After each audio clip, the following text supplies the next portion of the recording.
topics and opinions expressed in the following show are solely those of the host and their guests and not those of W4CY Radio, its employees, or affiliates. We make no recommendations or endorsements for radio show programs, services, or products mentioned on air or on our web. No liability, explicit or implied, shall be extended to W4CY Radio or its employees or affiliates. Any questions or comments should be directed to those show hosts. Thank you for choosing W4CY Radio.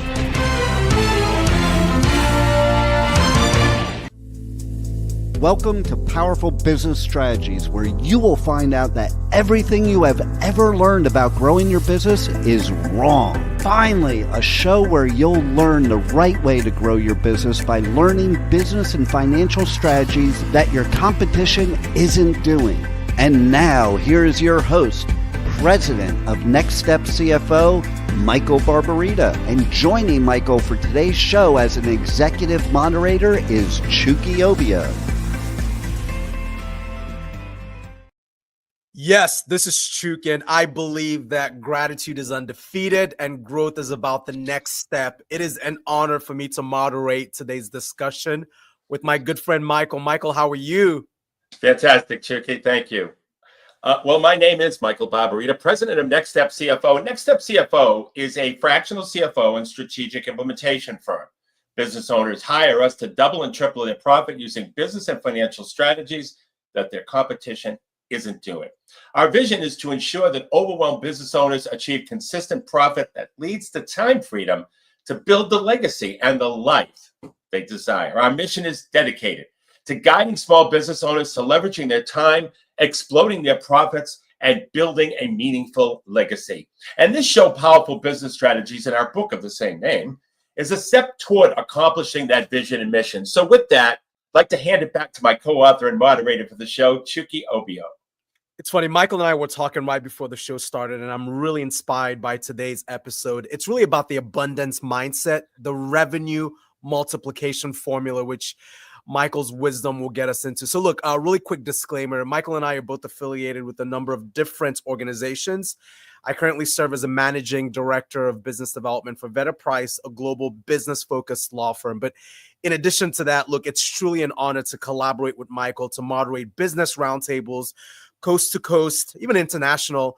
And then we document these insights as part of our book, Powerful Business Strategies. And please note that the views expressed on this show are views based on very successful experiences from these roundtables and beyond. And my mission as a fearless moderator is to ask the right questions to help you, the listener, learn the best strategies that the competition isn't doing. With that, back over to Michael.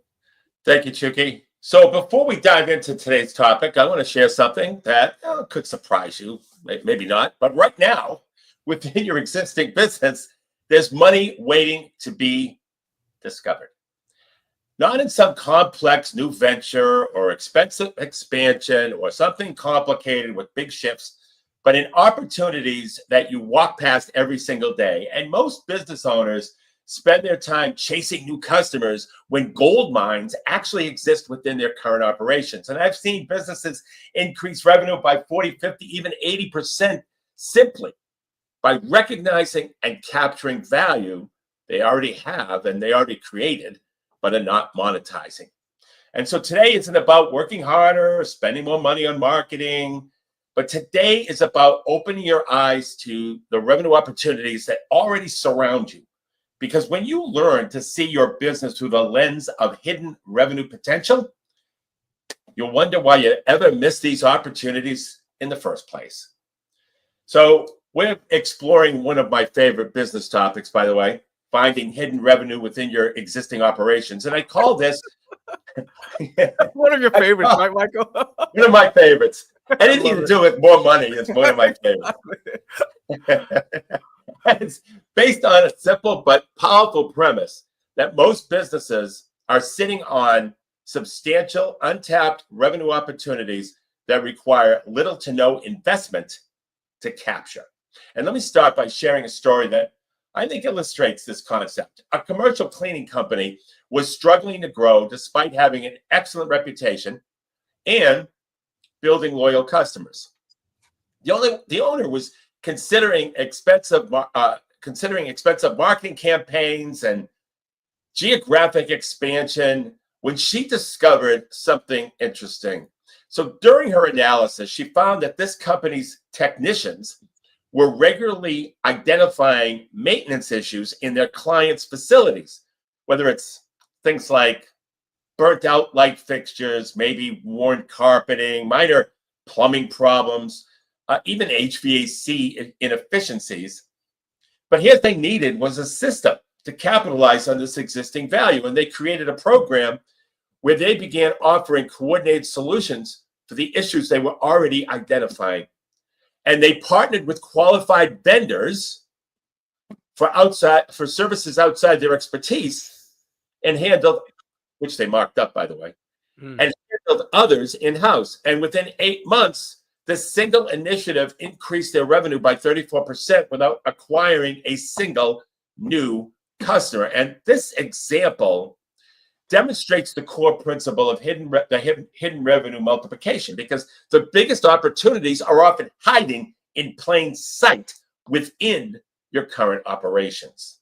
Michael, that's a fascinating example, but how common is it for businesses to have these kinds of hidden revenue opportunities? I mean, is this something that applies mainly to service businesses, or would you say it's across industries?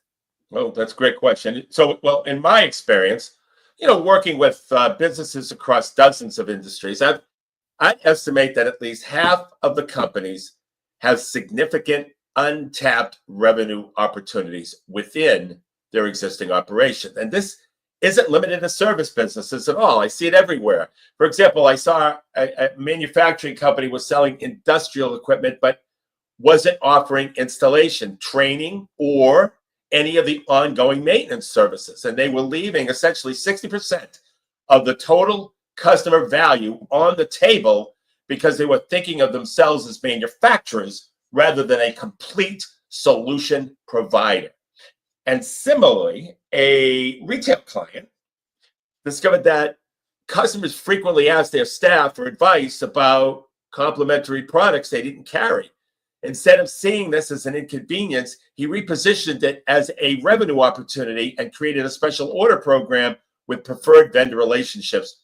And this one thing added 18% of their annual revenue with minimal additional overhead.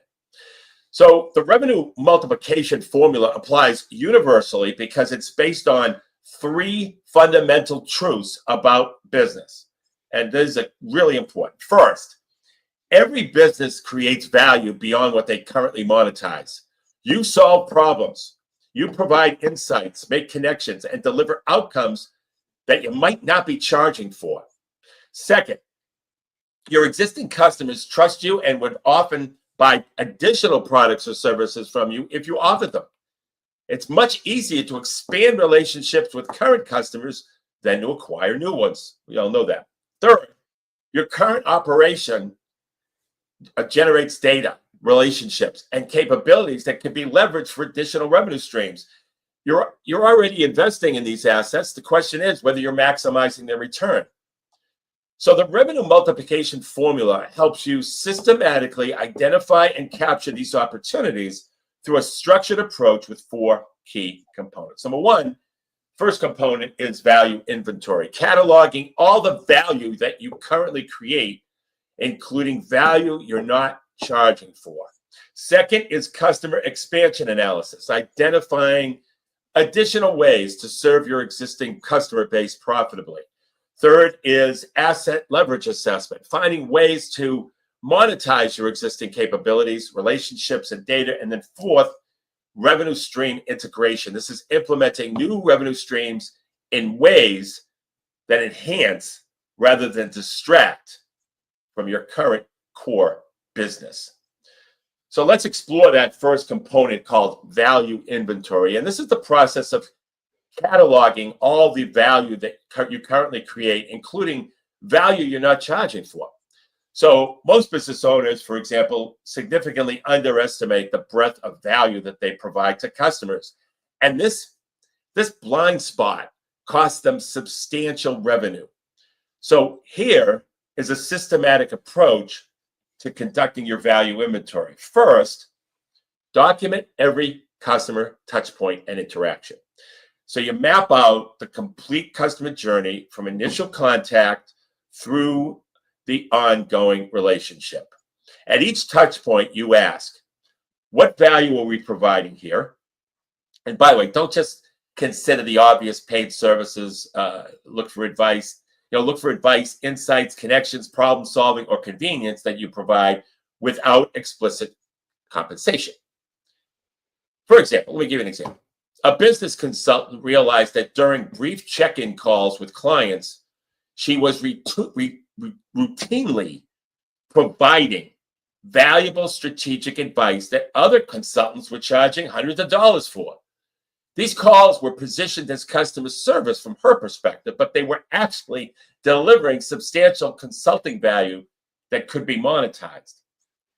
Second, analyze your team's expertise and knowledge. Your employees possess knowledge and skills that extend beyond their immediate job functions. This expertise often creates monetizable value that you're not capturing. An accounting firm, for example, discovered that their staff regularly answered complex tax questions during routine bookkeeping services. And these weren't simple clarifications. They were actually providing tax advice that specialized tax consultants charge premium rates for. And so by creating a structured tax advisory service, they increased their average client value by 28%. Third, examine your business's process and systems. Often, the systems that you've developed to run your business efficiently could be valuable to other businesses facing similar challenges. And by the way, this might include proprietary methodologies, software configurations, maybe it's a training program or some type of operational framework. For instance, a restaurant chain had developed an exceptionally effective staff training system to maintain consistency across locations. So what did they do? They packaged this system as a consulting service for other restaurants. And it created an entirely new revenue stream that leveraged an asset that they already created. Fourth is identify connection and relationship opportunities. Your business likely sits at the intersection of multiple industries, vendors, and customer types. And these connections often represent untapped revenue opportunities through referrals, partnerships, or facilitated introductions.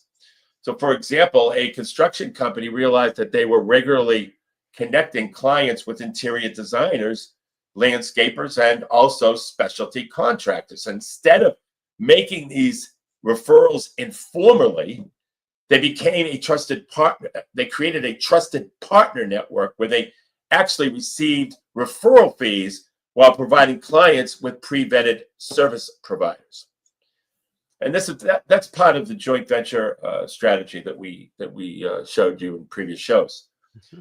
Fifth, analyze your data and insights. Your business generates data about market trends, customer behavior, and industry patterns that actually could be valuable to others. And this might include market research, benchmarking data, or industry insights.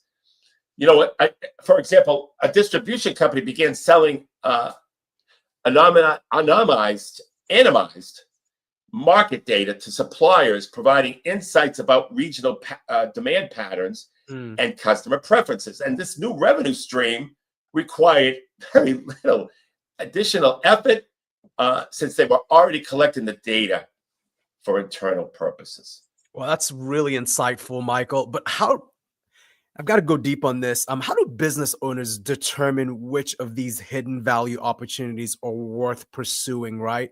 Because I imagine not all these opportunities are created equal. Well, you're right for sure. Not all hidden opportunities are created equal. And the key is to evaluate potential opportunities against specific criteria to prioritize those with the highest return on investment. So here are three criteria that I use to evaluate hidden revenue opportunities. First, market demand validation. Just because you can provide something doesn't mean there's sufficient demand to make it profitable.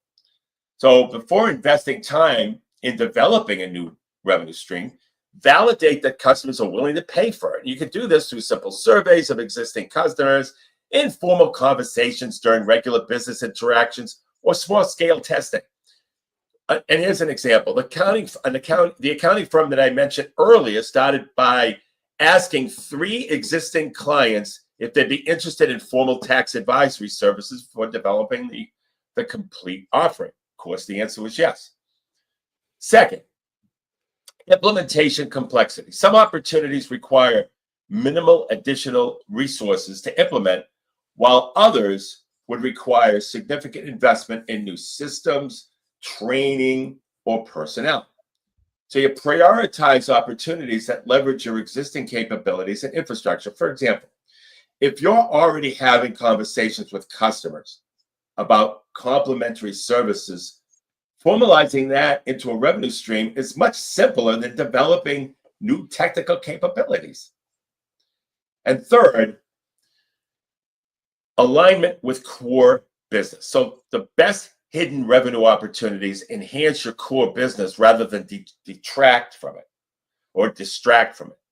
Look for opportunities that deepen the customer relationship, increase customer stickiness, leverage your existing reputation and expertise, and create cross-selling or upselling opportunities with current services. And that systematic approach ensures that you focus on opportunities that provide the greatest return with the least risk and resource investment. That's a very practical framework for evaluation, Michael. And as you know from some of our business roundtable conversations, I mean, disruption is a big part of why business owners don't necessarily take that first step. Yeah. So, once business owners have identified and prioritized these hidden value opportunities, I mean, what's the best way to begin implementation? Well, the biggest mistake businesses make when pursuing these hidden revenue opportunities is trying to do everything at once, trying to implement it all, just, fire all the guns. And that can overwhelm their systems and distract from their core business. The key is strategic phased implementation. So here's an approach for implementation. First, start with pilot programs rather than full launches. This is where I go back to that I've said so many times about testing. Choose one priority opportunity implemented on a small scale with a limited group of customers. And this allows you to refine your approach, identify potential issues, and validate the business model before committing significant resources. For example, the business consultant I mentioned earlier didn't immediately offer formal strategic advisory calls to all clients. She started by offering this service to 3 existing clients as a pilot program, and then refined her approach based on their feedback, and then gradually expanded to her full client base. So it's very gradual. Second, leverage existing touch points rather than creating new ones. So the most successful hidden revenue implementations build on existing customer interactions rather than creating additional complexity. If you're already talking to customers regularly, find ways to incorporate new offerings into those conversations. Third, ensure adequate systems and processes are in place before scaling them. So hidden revenue opportunities often require slightly different processes than your core business. So develop these clear procedures, pricing structures, and delivery methods during the pilot phase so that you can scale smoothly and address issues. Fourth, train your team gradually. Your staff needs to understand these new offerings and feel comfortable presenting them to customers. And start with key team members. Validate the approach and then expand training to the broader team. And then fifth, measure results carefully before the beginning, or right from the beginning, excuse me. So track not just revenue from new offerings, but also their impact on customer satisfaction, team productivity, and core business performance. And this data will guide your scaling decisions. And so a manufacturing company implemented this approach really, really, really well. And they identified that customers frequently ask for installation and training services. So instead of immediately creating a full service department, they selected 5 existing customers for a pilot installation program.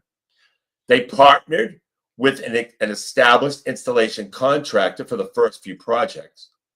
They developed standardized processes and pricing based on pilot results.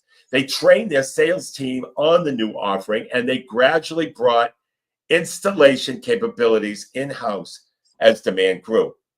And this phased approach allowed them to actually validate the opportunity, refine the execution, and scale profitability without disrupting their core manufacturing operations, because we know business owners hate that. Oh, amen to that, right, Michael? So look, that's excellent advice for implementation. Just to make this as practical as possible, what are 2 key action items that you would recommend? Okay, well, as we wrap up the segment, Chuki, the first action item is to spend 1 week documenting every interaction your team has with customers, noting any extra advice, extra insights, or additional value they provide beyond your core service, and have team members keep simple logs of questions that they answer, problems that they solve, or connections they facilitate that aren't part of your standard offering. And you'll be surprised how much valuable service you're providing without compensation. The second action item is to survey 5 of your best customers about additional services they would value from you, and ask specific questions like, what are the challenges are you facing that we might be able to help you with? And also ask them things like, what services do you currently purchase from other vendors that you wish we could provide? And their responses will reveal hidden revenue opportunities based on real market demand rather than assumptions.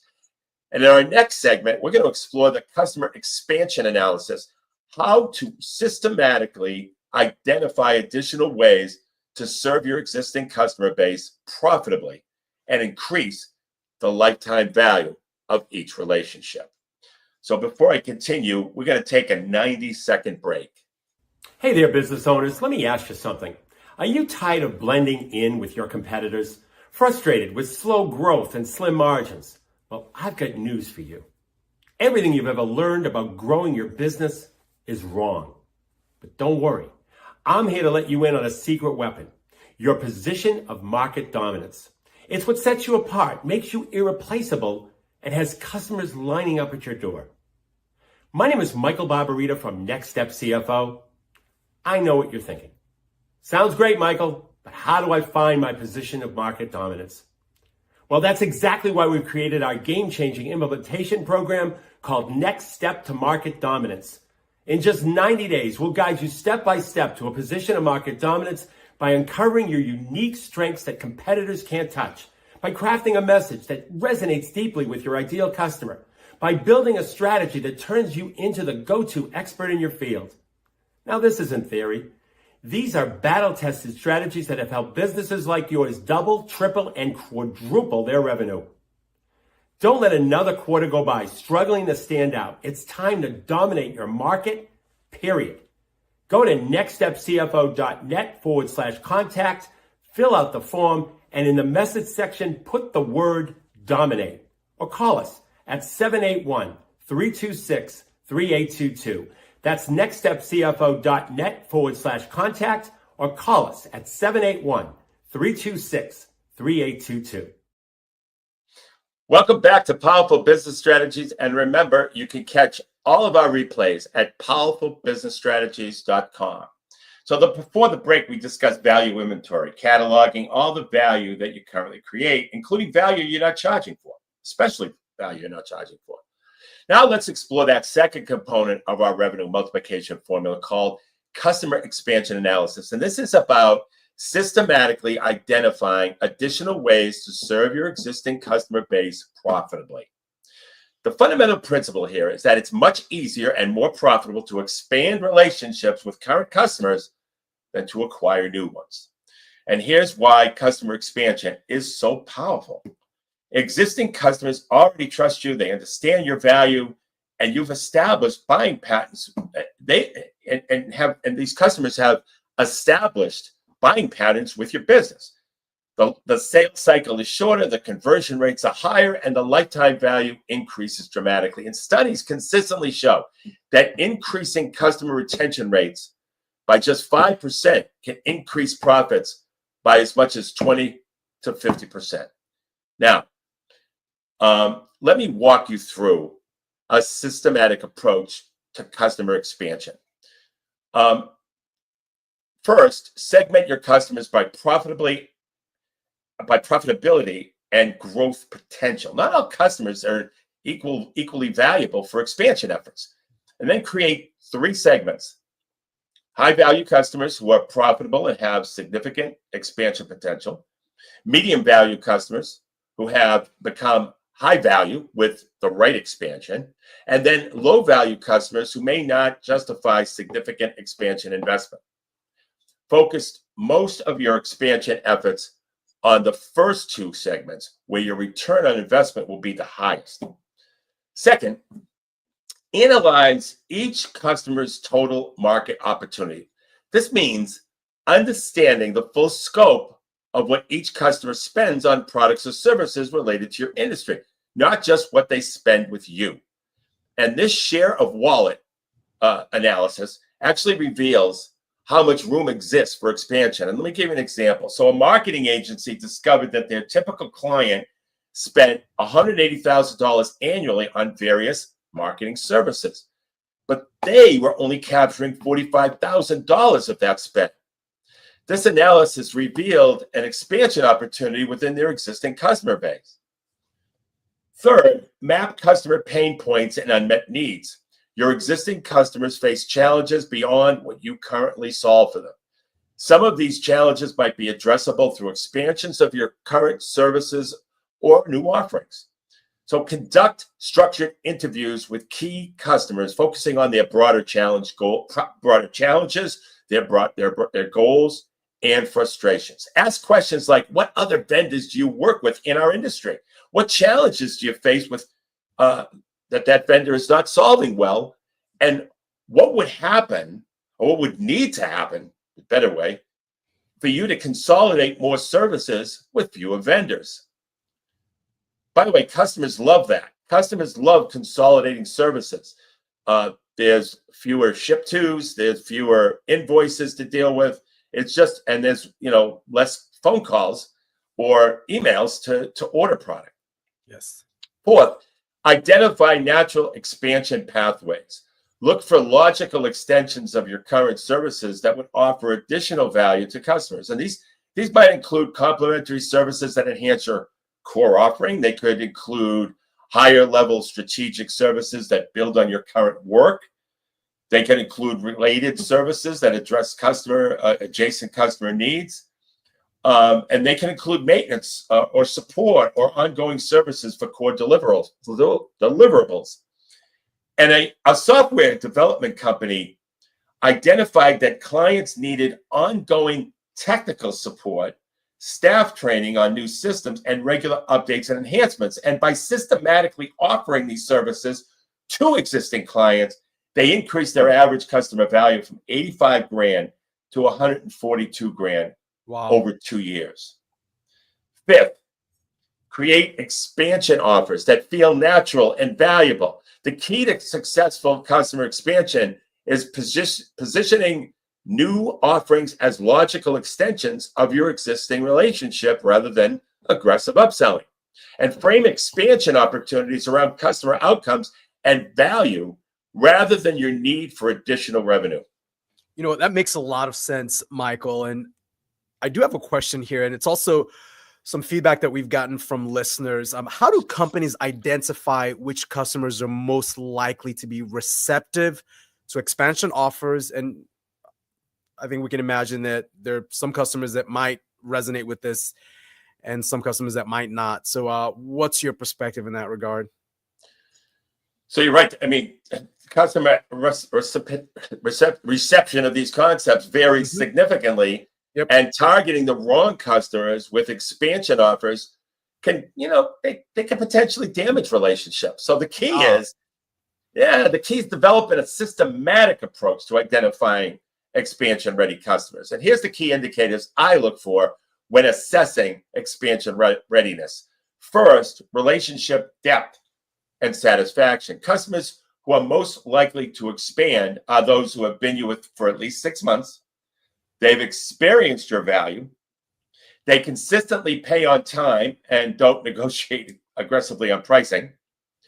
They provide positive feedback and express satisfaction with your current services. They refer other customers to your business, and they include you in strategic conversations beyond your immediate service area. Second, growth indicators within their business. So expanding companies often need expanded services. So look for customers who are increasing the scope or frequency of their current services, or hiring new staff, or expanding operations, or entering new markets, or launching new products, or even expressing frustration with multiple vendors and managing those multiple vendors. And then asking for advice beyond your current service scope is another indicator that they're looking for expansion of your services. Third, vendor consolidation preferences. Some customers prefer working with multiple specialized vendors, while others value the convenience and accountability of those consolidated relationships. I found the latter to be more frequent. Identify consolidation-oriented customers by listening to phrases like, "We'd prefer to work with fewer vendors. It's challenging to coordinate between different service providers. We wish we had one point of contact for all of these things. And do you know anyone who could help us with that related service?" Fourth,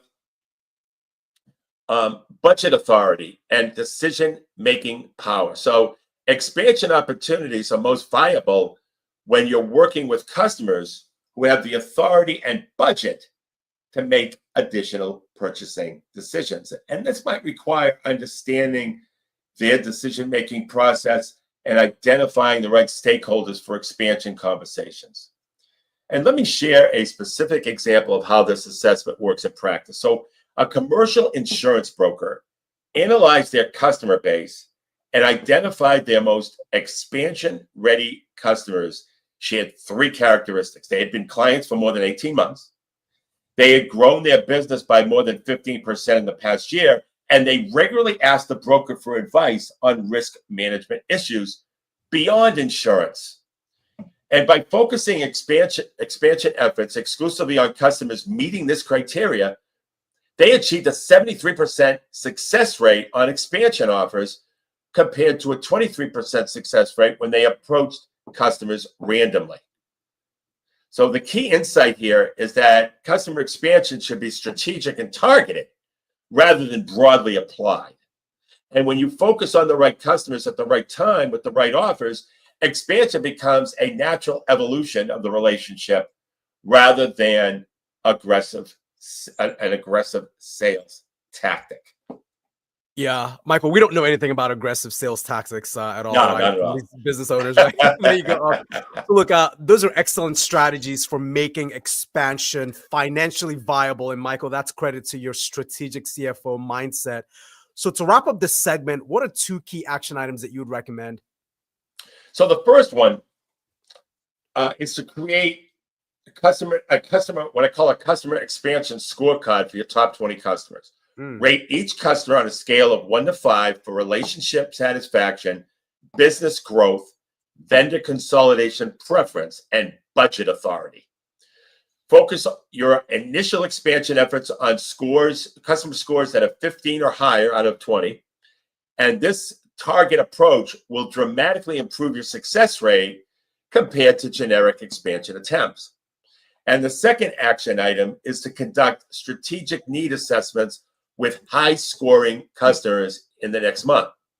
Don't approach these as sales conversations, by the way, but as strategic discussions about their challenges and goals. Ask about their complete ecosystem of vendors, their upcoming initiatives, and their pain points with current service providers. These conversations will reveal specific expansion opportunities based on real customer needs rather than assumptions about what they might want.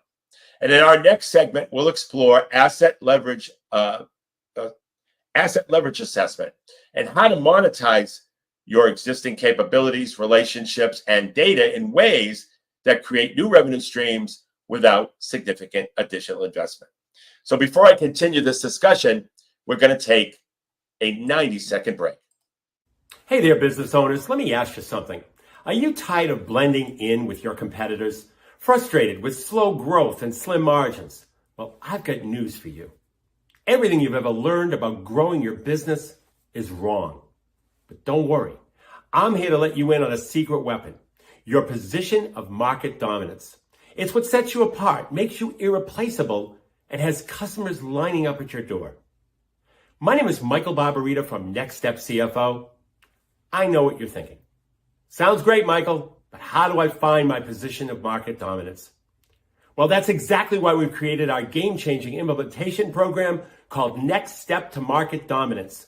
In just 90 days, we'll guide you step by step to a position of market dominance by uncovering your unique strengths that competitors can't touch, by crafting a message that resonates deeply with your ideal customer, by building a strategy that turns you into the go-to expert in your field. Now, this isn't theory. These are battle-tested strategies that have helped businesses like yours double, triple, and quadruple their revenue. Don't let another quarter go by struggling to stand out. It's time to dominate your market, period. Go to nextstepcfo.net/contact, fill out the form, and in the message section, put the word dominate. Or call us at 781-326-3822. That's nextstepcfo.net/contact, or call us at 781-326-3822. Welcome back to Powerful Business Strategies. And remember, you can catch any replay at powerfulbusinessstrategies.com. So far, we've covered value inventory and customer expansion analysis. Let's explore the third component of our revenue multiplication formula, asset leverage assessment. And this is about finding ways to monetize your existing capabilities, relationships, and data. You see, most businesses have valuable assets that could generate additional revenue, but are currently underutilized, or they're not monetized at all. And the key is recognizing these assets and developing creative ways to extract value from them. So let me walk you through the 5 major categories of leveraged assets that exist in most businesses. First is intellectual property and expertise. Your business has developed knowledge, processes, and methodologies that could be valuable to others. This might include proprietary systems, training materials, best practices, or even specialized knowledge that you take for granted, but others would pay for. So, for example, a successful restaurant developed an exceptional employee retention system to address the industry's notorious turnover problems. So instead of keeping this system internal, they packaged it as a consulting service for other restaurants. And this new revenue stream generated over $180,000 in its first year while requiring minimal additional resources. Second, relationships and network access. Your business sits at the intersection of various industries, customer types, and vendor relationships. These connections represent monetizable assets through formal referral programs, partnership arrangements, or facilitated introductions. And let me give you an example. A commercial real estate firm realized that they regularly connected clients with contractors, architects, interior designers, and financial service providers. And instead of making these referrals informally, they created a trusted partner network with structured referral agreements. And this generated additional $95,000 annually in referral fees while providing added value to their clients. Third, data and market insights. Your business generates valuable data about market trends, customer behavior, industry patterns, and operational benchmarks. And this information could be valuable to vendors, industry associations, or other businesses facing similar challenges. Let's say another example. A distribution company began offering anonymous market intelligence reports to their suppliers, providing insights about regional demand patterns, seasonal trends, and customer preferences. And this data was a byproduct of their normal operations. But packaging it professionally created new revenue stream worth $120,000 annually. Fourth, physical assets and infrastructure. Your equipment, facilities, or technological infrastructure might have capacity that could be monetized during off-peak times or for complementary purposes. For example, a manufacturing company with specialized equipment realized that they used their machinery at 60% capacity. They began offering contract manufacturing services to smaller companies who couldn't justify purchasing their own equipment. This asset leverage strategy increased their revenue by 28% while spreading fixed costs across more production volume. Fifth, brand and reputation assets. Your established reputation and market position can be leveraged to support new revenue streams that benefit from your credibility and customer trust. So here's another example of that. A well-regarded accounting firm leveraged their reputation to offer business valuation services for mergers and acquisitions. And while this required some additional training, their established credibility made them immediately competitive in this higher margin service area. These are fascinating examples, Michael, but how do you advise business owners to come up with a systematic way to identify which of their assets have the greatest potential for generating additional revenue? I mean, would this require a shift in mindset for what constitutes a business asset? No, you're right. You're right, Chuki. See, most business owners think of assets in traditional accounting terms, like equipment, inventory, maybe even real estate. But for revenue multiplication purposes, we need to think much more broadly about what constitutes a valuable asset. And here's a systematic approach for identifying your leverageable assets. First, conduct an asset audit across 5 categories. For example, ask, what do we have that others might find valuable? And for intellectual assets, inventory you possess, inventory process, methodologies, training materials, proprietary knowledge, and problem-solving approaches. And ask, what do we do differently or better than typical companies in our industry? And for relationship assets, map your network of customers, your network of vendors, your network of partners and industry connections, and ask, who do we know that could benefit from knowing each other? Who, in other words, and what introductions or connections could we facilitate? So for data assets, analyze what information you collect in the normal course of business. So what you ask is, what patterns do we see that others in our industry would find valuable? And what benchmarking or market intelligence could we provide? And for physical assets, examine your equipment, facilities, and infrastructure utilization, and ask, what capacity do we have that's not fully utilized, and what resources could serve additional purposes? And by the way, I've seen many times where small businesses want to start out, they need to find a resource to manufacture or build, and they use the graveyard shift. I've seen that many times. It happens a lot in the baking industry too, by the way. For brand assets, evaluate your reputation, your expertise, and market position. Ask, what credibility do we have that could support new offerings, and what trust have we built that could be extended to related services? Second, apply the external value test to each identified asset. Just because you have something doesn't mean it's valuable to others. For each potential asset, ask what others would pay for the access to this.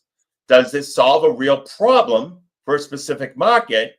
And is this unique or difficult for others to replicate? And can we deliver this consistently at a profitable price point? Third, prioritize assets based on monetization complexity. So some assets can be monetized with minimal additional investment, while others require significant development.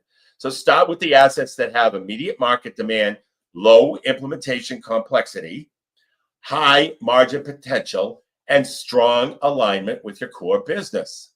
Michael, these are excellent insights. Now, to wrap up this segment, what are two of the most important action items that you would recommend? Well, the first action item is to conduct a comprehensive audit, asset audit, using 5 categories that we discussed. That was intellectual property, relationships, data, physical assets, and brand assets. And for each category, list everything that you have that might be valuable to others, and then apply the external value test to identify the most promising opportunities, and focus on assets that actually solve problems for specific markets that can be monetized with a relatively low complexity. And the second action item is to identify 3 potential partnership opportunities where you could monetize your assets without building new operational infrastructure. And look for established businesses that could benefit from your intellectual property. In our closing segment, I'll explore the revenue stream integration and how to implement new revenue streams in ways that enhance rather than distract from your core business, and we'll summarize the complete revenue multiplication formula. So as we wrap up today's episode on finding hidden money in your existing business, let's summarize the complete revenue multiplication formula and how all 4 components work together to unlock revenue opportunities. And we began with value inventory, cataloging all the value you currently create, including value you're not charging for. And this involves documenting every customer touch point, analyzing your team's expertise, examining your business process, identifying connection opportunities, and analyzing your data and insights. Next, we explored customer expansion analysis, systematically identifying additional ways to serve your existing customer base profitably. We discussed segmenting customers by potential, analyzing total market opportunity, mapping unmet needs, identifying natural expansion pathways, and creating compelling offers that feel like natural relationship evolution. We then covered asset leverage assessment. That's finding ways to monetize your existing capabilities, your existing relationships, and your existing data. And this included intellectual property, relationship networks, data insights, physical assets, and brand reputation. We provided a systematic approach for identifying and prioritizing these assets based on external value and implementation complexity. And finally, we touched on revenue stream integration. That's implementing new revenue streams in ways that enhance rather than distract from your core business through partnerships, asset-light models, workflow integrations, demand testing, and clear boundaries. The power of this framework comes from recognizing that substantial revenue opportunities already exist within your business. You just need to acquire. You don't need to acquire new customers or enter new markets or develop entirely new capabilities. You need to see and capture the value you're already creating but not monetizing.